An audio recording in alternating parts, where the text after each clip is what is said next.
মুসা আলাইহিস সালাম মরছে? উনি মরবে কেন? উনি তো খালি মারে। মরছে? এক থাপ্পড়ে ফেরাউনের বাবুর্চি নাই। মুখের আগে হাত চলতে কয়েকজন, এর মধ্যে মুসা আলাইহিস সালাম আছে না নাই? মালাকুল মাউত মানুষের আকৃতিতে অনুমতি না নিয়ে ঘরের ভেতরে ঢুকে গেল। ঢুকে বলে, আনা মালাকুল মাউত, আমি মৃত্যুর ফেরেশতা। তো কি চাও? জিতু আন আকবাদা রূহাক, আপনার রূহ কবজ করতে আসছি। কিন্তু মুসা আলাইহিস সালাম দেখতেছেন দিব্যি একজন মানুষ, কি দেখে?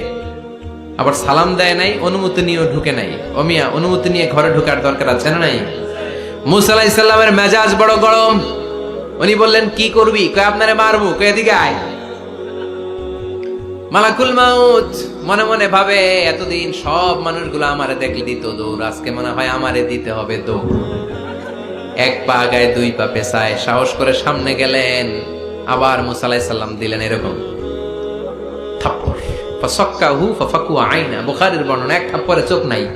ঠিকই মালাকুল মাউত দৌড়, এক দৌড়ে আল্লাহর কাছে। আল্লাহ বললেন, রাখো, এটা মুসা আলাইহিস সালাম, তার মেজাজ বড্ড গরম, আমাকে কথা বলতে হবে। আল্লাহ বললেন, মুসা, বুখারীর বর্ণনা, গরুর পিঠের উপর হাত রেখে দাও। রাখা হলো।